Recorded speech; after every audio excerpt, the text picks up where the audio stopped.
Sound check. Check one, check two.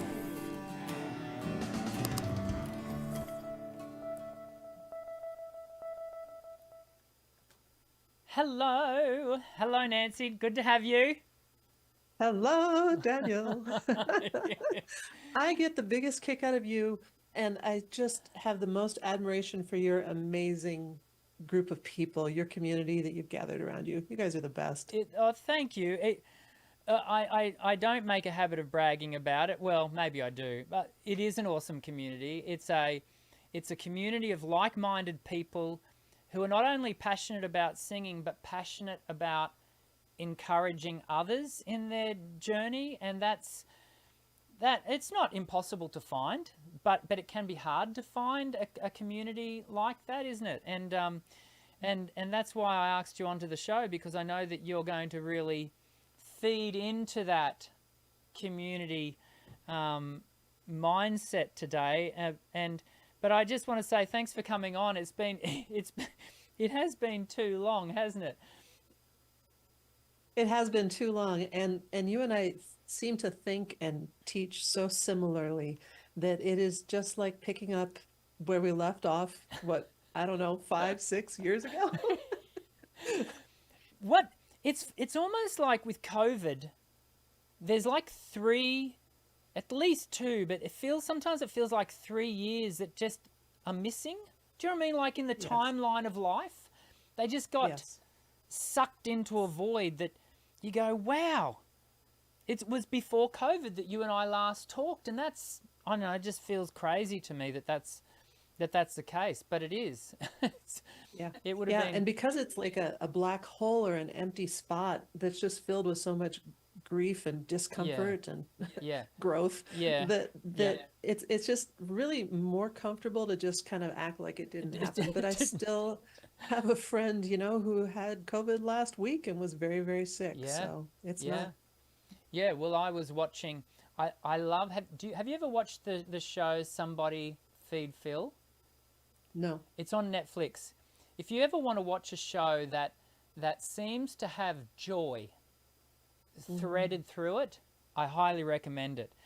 And Okay, writing this down. yeah, it's joyous. It's a cooking. It's a food show, which I wouldn't class myself as a foodie, but anyway. But I think they're up to season 7 or something, and Phil Rosenthal, I think his name is. He reflected on that. He was talking about a chef that had been in a previous show, previous season, and how he had passed from COVID, and it was just that reminder of, man, yeah, Yeah. people lost their lives, like millions of people lost their lives. It's just, Yes. yeah. Hmm. We're not here to talk about COVID today. No. We are here to talk about confidence, and I was so excited when I reached out to you. And first of all, I was excited that you said yes, you wanted to come on. Secondly, I was excited when I asked you what do you want to chat about, and you came back with, I want to talk about developing confidence. And as I say that, I know you've got a much better way of expressing the idea of developing confidence, because that sounds very bland and blah. Um, but I wondered whether to kick into that conversation today, I wondered whether you might like to just share a bit of your journey, even over the last 4 or 5 years since we last spoke, to kind of share how it is that you've got to what is a relatively new place in your life and your professional world, and those sorts of things. It is relatively new to be an expert, and I call myself a fear researcher now. A fear But researcher. fear I researcher, love but it. the thank you. It is a very loose title, but it happened that I needed this because I had severe performance anxiety starting at, I don't know, age 10, 11, 12. And it just grew worse and worse until I was in college and had to change my major because I couldn't stand the idea of giving a recital at the end of my college years. Finally, when I was 34 and I saw an audition deadline of age 35, that nobody over age 35 could apply for this, that I realized I have got to get over this. I'm a highly trained singer. I can do just about anything you ask me to do, except I can't stand in front of an audience or I fall apart. So I tackled my own stage fright head on, overcame it to such a degree that now I do not get scared in front of audiences anymore. Sometimes my subconscious will come in and try to attack, but I know enough to be able to overcome that. So, as a voice teacher and a performer, I kept that hidden because it was embarrassing. I there must be a self-worth issue or something wrong with me. And so when I really at the how the pandemic really helped us figure out who we were and what was important in our lives. And I realized that the core, that I overcame this and I'm watching other people suffering and I think I know how to help them. That really became important enough for me to overcome my own ego and share my story. So I applied for and got a TED Talk on stage fright, performance anxiety, and fear, and had to ramp up really fast into being an expert on fear. That was about 2 years ago. You can find it if you search Nancy Bos and TEDx. You'll find my talk. The research, though, has continued to the point where now I've even started a company just in December called the Confidence Alliance. And my whole goal is to help people overcome their limiting beliefs and overcome the fears that are holding them back, to move into confidence and power and worthiness so that they too can live these awesome lives that are full of purpose and really help them have no regrets when they get to old age, but know that they've done everything they can through this empowerment.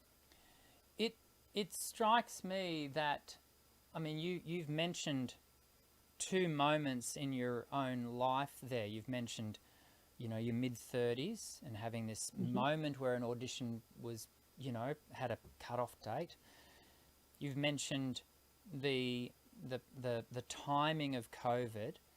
These are transformative moments, aren't they? Is this a typical aspect of the process? Do we need to wait for those singular moments to occur, or can we, in one sense, create those transformative moments for ourselves? Well, I think that we do not do the most uncomfortable things. We do not change unless we become so uncomfortable that we have to change.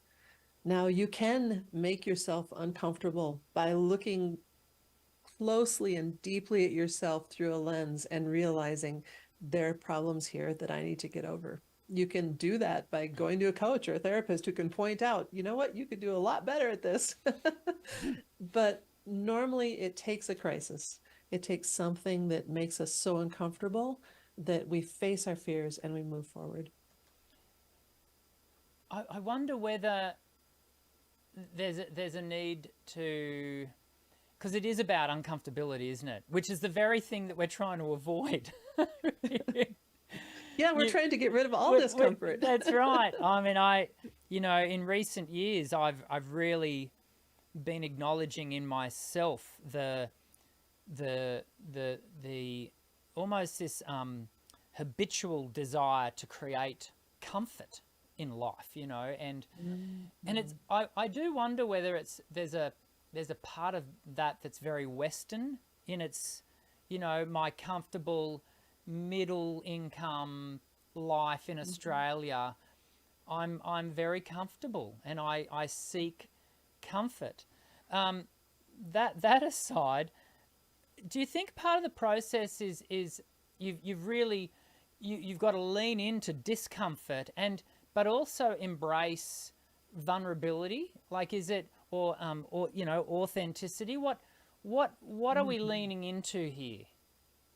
I love that you bring up vulnerability, because if anyone's ever heard of Brene Brown, that's an obvious connection. I love that Brene Brown made it possible for us to look at this abstract concept of vulnerability and help us realize that this was a key part of being successful at being human, is to look into your vulnerabilities.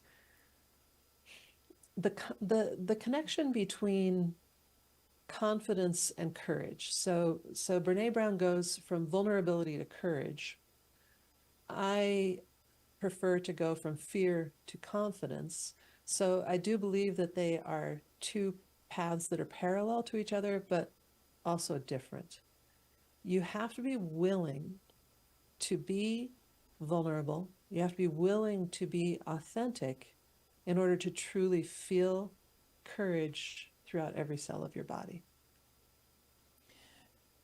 You mentioned Brene Brown, and my wife Jody has read a number of Brene Brown's books. She read quite a number of them during her chemo period of time. For those who are watching and don't know, my wife had colon cancer, and I'm pleased to say she has received her 5-year full bill of health, go and live your life report. So we're all good in that. But that's the period of time, the context of Jody's reading of Brene Brown. And I just remember so much of Jody, telling me, because I haven't read any of her material, but Jody telling me so much about, I vicariously read the books, if you will.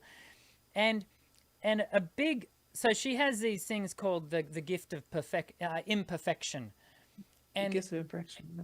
And I'm wanting to sort of think about this idea of, and I'm wondering if you can tie it together for us, if it is possible to do so. Because I love the idea of imperfection. In fact, I say to my students all the time, the goal is not perfection. If you're seeking perfection, I'm probably the wrong singing teacher for you, because I'm not going to lead you there. That's never going to be my goal. Right. I wonder whether there is this connection between imperfection, discomfort, because it's uncomfortable to be imperfect, and also the need to be vulnerable in that imperfect discomfort, if that makes sense. These are three really big concepts. Yeah. So we've got authenticity, vulnerability, and imperfection. Were those the three? Yeah. I applaud you for not asking your students to be perfect, and in fact, giving them permission to be imperfect. I think that's the key right there. Yeah. Perfectionism is generally understood to be a fear-based way of walking through this world. If we are trying to achieve perfection, if we are perfectionists, if we have such high bars that nobody can be as perfect as we insist on ourselves being, this is usually found to be based in a fear of judgment, or a fear of nonconformity, or a fear of discipline issues, something like that. Perfectionism is usually a fear-based. And I can say for myself, perfectionism that was demanded by my teacher was a big source of my fear, because I could never perform to the degree that she sincerely expected me to. And so I love the idea of imperfection being what you're looking for in your students, because that is the only way that authenticity can come through. If somebody is in the moment thinking, I need to do 25 different things perfectly right now, they can't be mindful, they can't be in flow, and they can't experience that amazing elevated state that comes from truly confidently performing in the way that we want to. I think one of the things that drives a desire for perfection is because, and I really see modern society as having, in the creative arts, and I'm talking specifically to music, contemporary music here, we've created this world of perfect music. We have technologies that enable inauthentic and disingenuous perfection. Yes. But because we have a terrible habit, and I'll put my hand up and say I do this. I try hard not to do this, but we compare ourselves. And so when we are wanting to perform, let's say we're learning a cover, well, what we typically will do is go and have a listen to the artist that has made that song famous. And so we decide, well, I want to sing, a Taylor Swift song.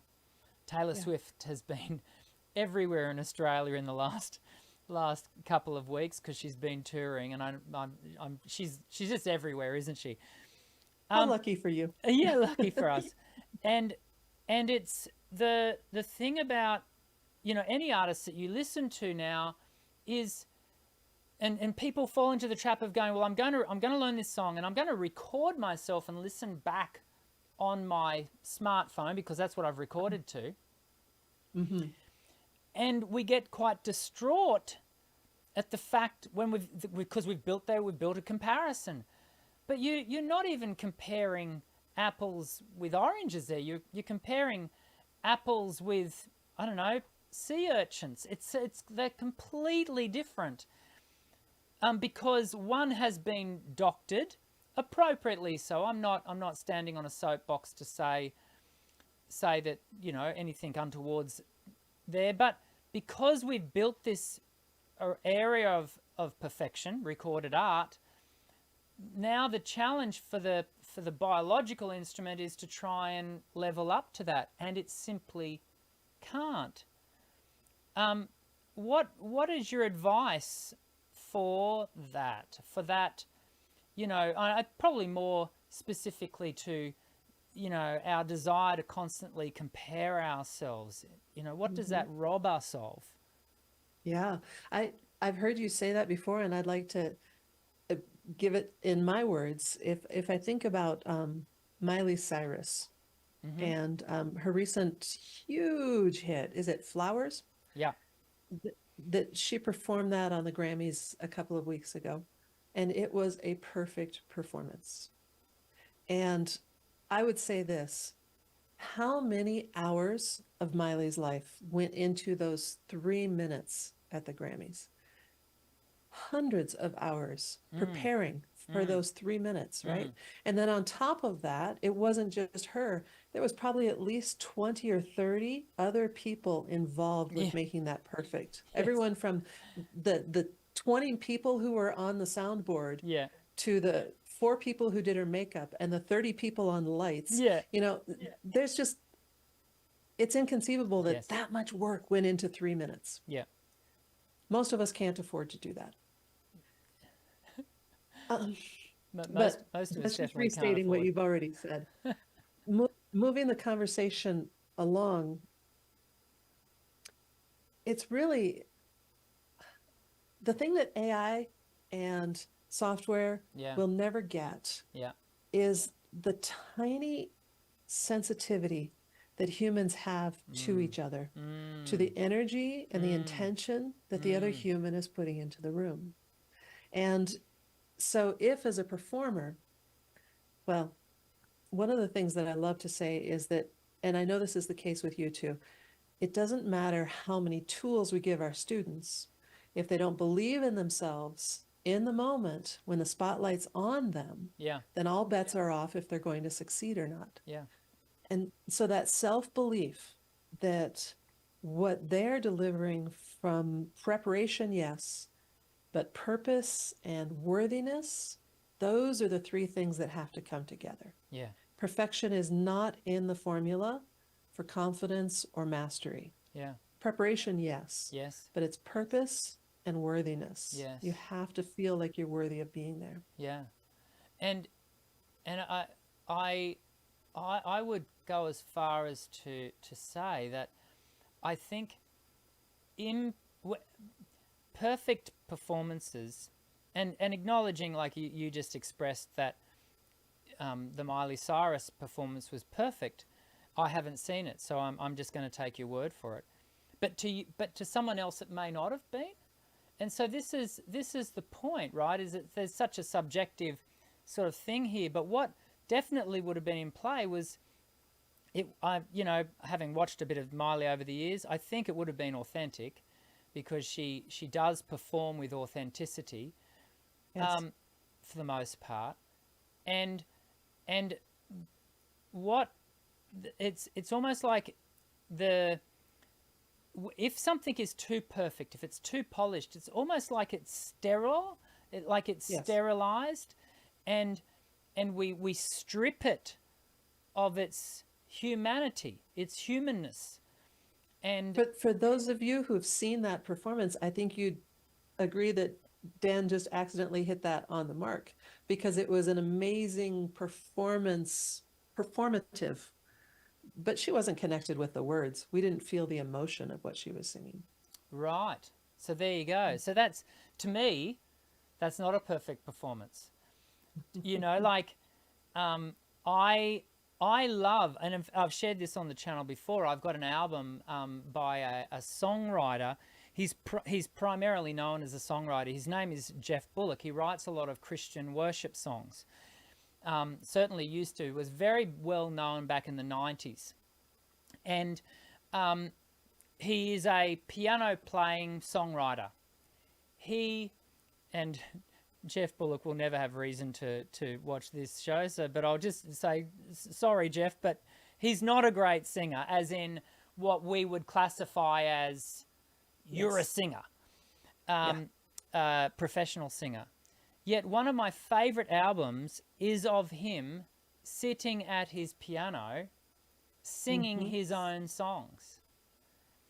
And one of the reasons I love it is because it's so authentic. It's so raw, and you know, they've put some verb on it, and it's been produced, and you know, I'm not naive to think that there's no post-production. Of course there is, but there are bum notes all the way through it, and I love that. Because it's real, and it speaks to me. Now, I acknowledge that same album may not speak to another person, and it's because I have sung those songs myself so many times. And so there is this sense of connection that we have with artists, and I think it comes back to what you're talking about, this sense of, and I want to unpack this a little bit more, this sense of worthiness as a performer, that, you know, I'm saying I'm connecting with Jeff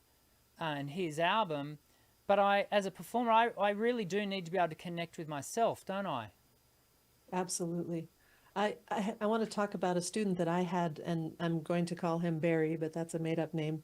And Barry is a software CEO in Seattle. He is a high-powered tech executive in the legal realm. And he came to me for lessons, for singing lessons, to help him sing at his dad's 80th birthday. And he came with a decent voice, wasn't worried about that. But his idea was to perform something big and flashy, David Lee Roth type of music, because then he would be able to be over the top and so energetic that he wouldn't be nervous. It would be just like when he goes up on a stage and there's 50,000 people in front of him and he just takes the mic and he goes. But this was his dad's birthday. And so what he realized is that would be inauthentic to be a mini David Lee Roth up there at his dad's birthday. And then instead what he really wanted to do was a tender tribute song. And then he started to freak out, because now we're talking about that vulnerability. This is where you get me on fire. So you just have to cut me off. Yeah. So You go for it. I live in Albuquerque, New Mexico, which is a very woo-woo spiritual kind of place. There are lots of ideas of energy and all different ideas of the power of the universe, creation, that type of thing here. And one thing that's very common to discuss here is the chakras. And for those who aren't familiar with chakras, for good reason you might not be, they start down at the bottom of your torso and they work their way up. There's 1, 2, let's see, your solar plexus is 3, your heart is 4, your throat is 5, 6, and 7. The throat is the 5th chakra, and it is between the outside and the mind and the heart and the gut. So I like to say that if your heart and your gut, if your emotions don't agree with your brain, then the throat is going to shut down. And whether you see that as a polyvagal, vagus nerve issue, or you see that as a chakra issue, the throat will protect us if our head and our heart are in disagreement. Now, real world example with Barry is that his head knew that he could hit the pitches, that he loved his dad, and that he would have the words memorized, and that he would sound fine. His heart was actually the part that was freaked out, and his gut too, because he didn't have his own sense of self-worth singing in front of his father. This was an incredibly vulnerable thing for him. And emotionally, he actually had to work through that in order to be successful singing for his father. And so he had to go see a therapist and work through some of his emotional trauma issues around his dad before he could truly show up there with a loving heart and a relaxed gut or a relaxed sympathetic nervous system.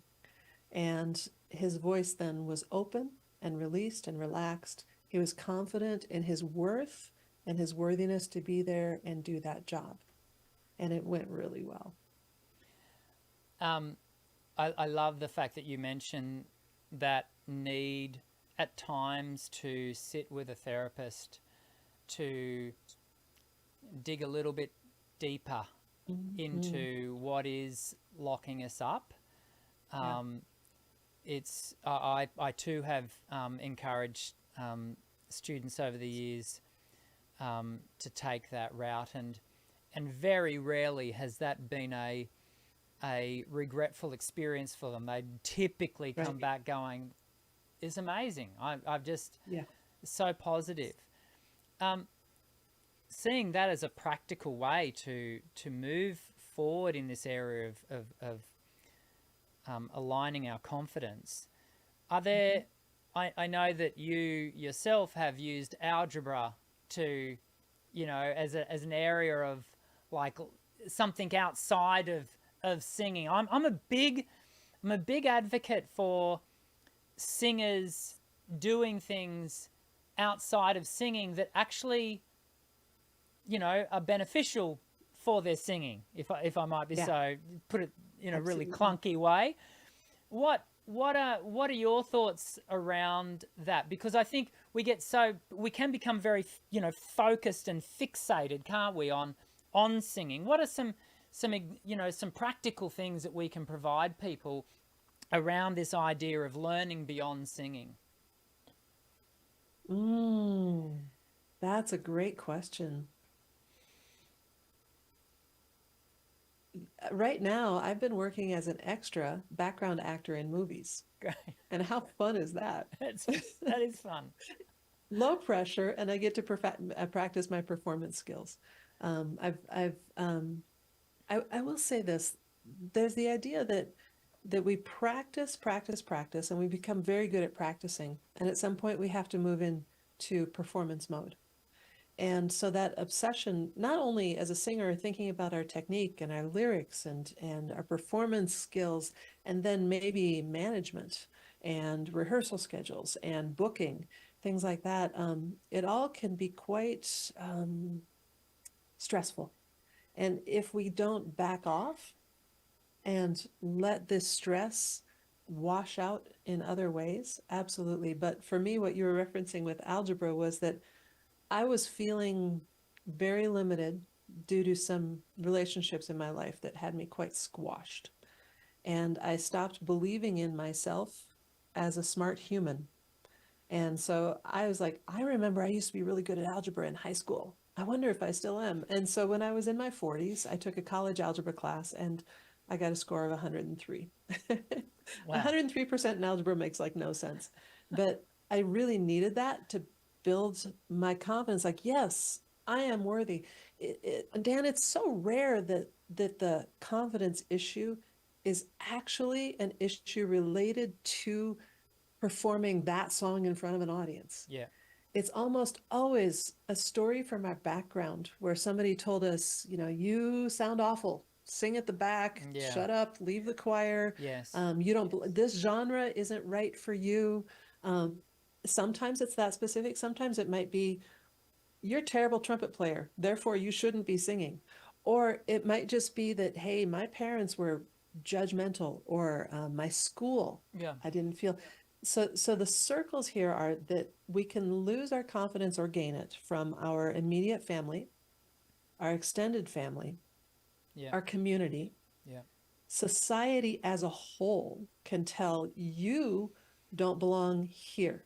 You're a Black person singing country music, Beyonce? No. And then the biggest circle is our historical understanding of who we are. And that can come from messages that our ancestors passed down through our behaviors. So there's all these complex places that these little things seep in that take away our confidence. And that's where a therapist or a coach or a hypnotherapist, which is what I did, was hypnotherapy, and religious guides, they can help you work through these things so that they don't show up in your singing. Yeah.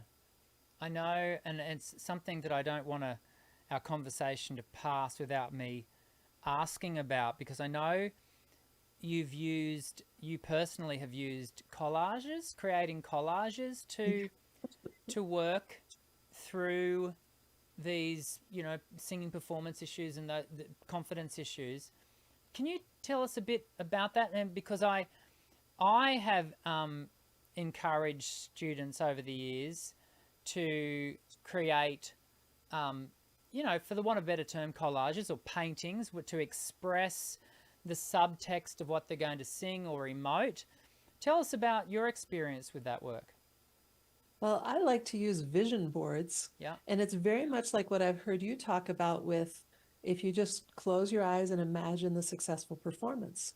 And so when I create a vision board, I'm creating it for this year or for 5 years, but it shows me where I want to be.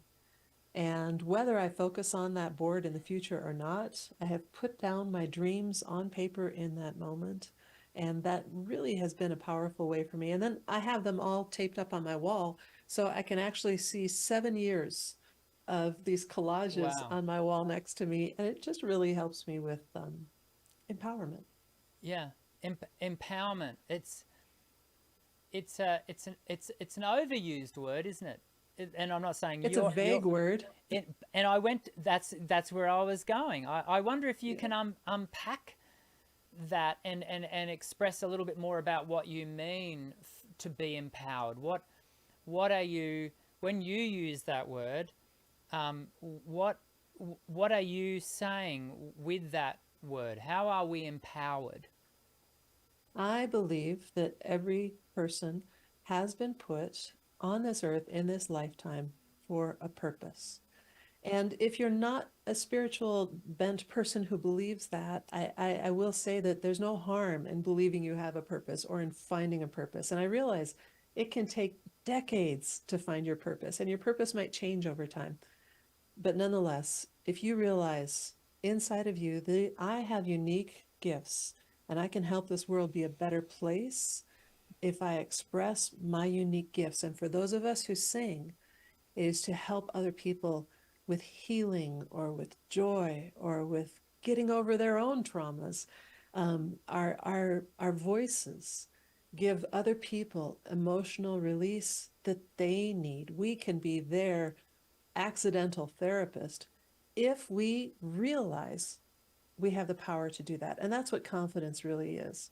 That, back to the word worthiness as well, is that I have the power within me and coming through me, in my case, from a greater spirit. And I am empowered to put this message out there. We've talked a lot about the individual today. We've talked a bit about those support people, therapists, religious, leaders, these people that, in one sense, scaffold our development. What role do you see our community playing in this space, you know, the people that are not necessarily directly attached to us, but yet play a role in our sphere. What can we take for them? I'm sort of thinking about consent, you know, the circles widening out, you know, what role can not the wider community, because that's a little bit, you know, bit too far, but I'm thinking of we have a Facebook community group, the Voice Essentials community Facebook group, and I see it playing such an important role in people's I went to say lives, and then I went to stop myself, and I'm going to say in their lives. Like it really does have a place. It's by no means the be all and end all of their lives, but it plays a part. What role do you see community playing? Having the opportunity to choose a community there that works for you instead of against you. Most of us are born into communities that maybe work a little bit against us, right? And sometimes we marry somebody who isn't a supportive person, or we have a very close family member who isn't supportive.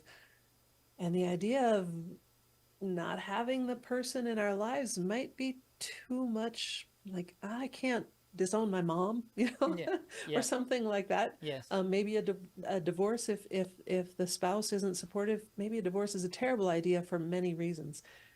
So choosing a community that makes you feel great is really important. And honestly, Dan, that's one of the reasons I'm in Albuquerque. Well, I came here to visit, and I immediately landed on community that was incredibly supportive. Like, I think in the 2 years that I've been here, I have not heard a disparaging word, you know, from anybody since I got here. And I connected with a prior business coach from where I used to live. And she immediately came into this Zoom meeting with, "Oh, are you sure you should be doing that? That doesn't seem smart. That isn't what I would do. If I were still your coach, I would," you know, and she was feeding me all this self-doubt. And since that was no longer in my world, I really noticed where I'd never noticed that before. Wow.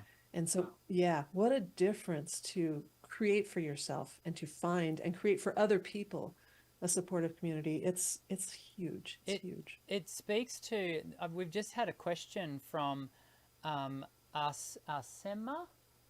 I hope that's how you pronounce it. Is that how you pronounce it, Nancy? I don't know. Arsema? Yeah. Do you know what? I am terrible at the pronunciation of names. Everyone who watches my show knows how bad I am. She has I think it's a she. They have a question. What being underestimated makes out of a good singer? What being underestimated? I think it speaks to what you were just talking to, doesn't it? Are they talking about that if other people underestimate us, what does that do for us? Let's respond to it in that way. Yeah. I give the example, if anybody here has heard of Willie Nelson, this is not a voice that, you know, he's super famous for the song Stardust, but you do not see Stardust when you hear Willie Nelson's voice. And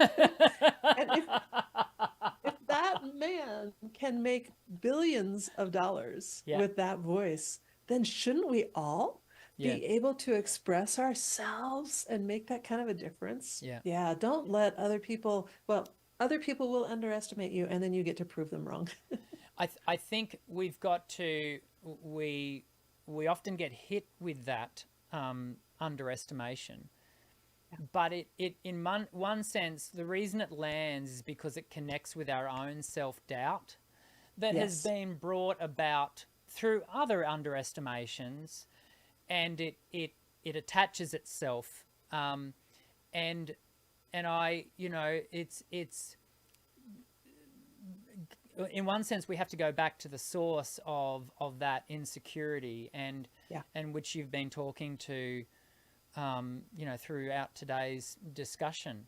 Have you got any other thoughts around self-doubt? Yeah, the subconscious is really built to do this. Yeah. The subconscious is built to protect us and to talk us out of doing things that are uncomfortable. The subconscious is made to keep us safe. Yeah. And so anything like that, the subconscious will happily grab onto. And I got to say, right before the morning before I went up and did my TED Talk, I had a terrible dream where everything that could go wrong went wrong. I mean, it was ludicrous. And I woke up with my heart pounding and I Yeah. was breathing hard. And was freaked out for like a half hour. I even thought of claiming COVID and not doing my TED Talk. And then I realized, oh, wait, I'm doing a talk literally on overcoming your fears. I have all the tools I need. And so I literally said out loud, subconscious, you are wrong. None of this could have happened. And I've got this. And Yeah. it took me about 5 minutes of self-talk. And so, yeah. 5 minutes of self-talk to do your 15-minute TED Talk. Yeah, that's true. But I mean, I was being a little bit, tongue in cheek there, but if I might be so bold, it shows just, on a ratio basis, how much work we have to do in this area, doesn't it? Yes. There's a lot of work to be done around our self-talk and our self-doubt to then get up and do what we need to do as performers. But the great news is it gets easier and easier. The beginning is the hardest. Yes. And you get to the end and it only takes 5 minutes to go to a TED Talk. Cool. Very good. I think that our discussion today, I'm going to be bold enough to say I think it'll have been a real help to those who have been watching live, and there's been many. The majority of our listeners and watchers watch this as a replay, and I hope if you've been doing that, I hope you've really enjoyed today's discussion. Nancy, is there anything that we should have mentioned and didn't get a chance to? Anything you want to take a moment, maybe tell us a bit about the courses that you run and those sorts of things? Yeah, I just want to reiterate the big message is that if you want to overcome fear around singing or anything else, just do it. Do the work. It's going to be hard work. Like you always say, there's no shortcuts in this field. No. It's so worth it to do the work and get over the fears. And like your community, it will impact every aspect of your life. So that's the big takeaway, I think, for today. Yeah. As for other ways that I could help your audience, once a month on the second Tuesday, or in Australia, it's the second Wednesday. Yeah, I offer a meetup group that meets online on Zoom. And so that I would certainly welcome anyone here. It's a place where we have community strictly around fear and confidence. And the other thing that I'm offering is in Santa Fe, New Mexico, the first week of May of this year, I'm giving a retreat called Unlimiting, and it is about overcoming your limiting beliefs. And so that is, no worries, that is all available on my website, nancybos.com. If you click on Work with Nancy, you'll find the meetup and the retreat. And I'm sorry I hit the wrong button as you were talking then. Just right as you were getting to the punchline, Daniel hits the wrong button. So I hope that wasn't, people will be able to go back and listen to the where you're meeting up, and they can get everything through your website, can't they? nancybos.me. No, actually this is what I've been doing for the last 2 weeks, is rebuilding my website at nancybos.com. Okay. And so, yep, all the good stuff now is at nancybos.com. And if they click on the tab that says Work with Nancy, great, thank you. They'll find it all there. Yeah, thank you. Just for people, when will the .me stop working? Because I actually tried the .me today and it worked. Yeah, it will be working for a while. They're going to be parallel for a little while. Very good. Awesome. Thank you. Well, thank you so much. Thank you for coming on and sharing what I know for you is a passion. And that really comes through in the way you're sharing your heart and your intent. And thank you. We have gained a lot today. Thank you very much, Dan. Thank you for bringing this to your people, because I think this is essential stuff. Yeah. And I'm thrilled that Voice Essentials is covering it. Thank you. Well, there you go, folks. I mean, I think a couple of weeks ago, in fact, it might have been last week, I said that, today's discussion would be inspirational. Well, I think we can tick that box. It was inspirational. It was encouraging. And I want to encourage you to go back, have another listen. There is so many things that got discussed and mentioned by Nancy today that I think, we want to do more than just hear it. We want to hear it, take it on, really reflect on it actively, because it's that, there are some things that you're going to want to enact as a result of, maybe it is a matter of you sitting down and sitting with a counselor. Maybe it's, giving some real thought as to what are the core issues around my self-doubt.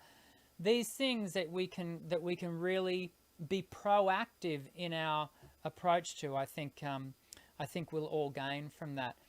We will continue to hang out here in the coming weeks. Of course, next week, actually, I've just realized I forgot to actually jump in and have a look at my schedule. I think next week is a Q&A.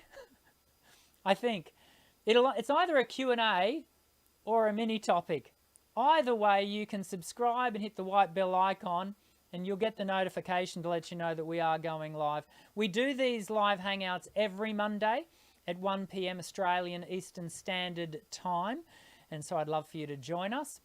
And we have awesome guests on the show on a regular basis, and who join us, and just like Nancy, join us and share their passion, their expertise, and it's such a thrill to have them. And we've been doing these shows. I think Linda told me it was 8, or this is our 9th year or something. What a privilege it is for these people to come and join us, and I get to sit and talk with them, and you get to sit and listen, and it's just fantastic. So we'll continue to do that, and I look forward to seeing you next week. In the meantime, I'm Dr. Dan. Sing well.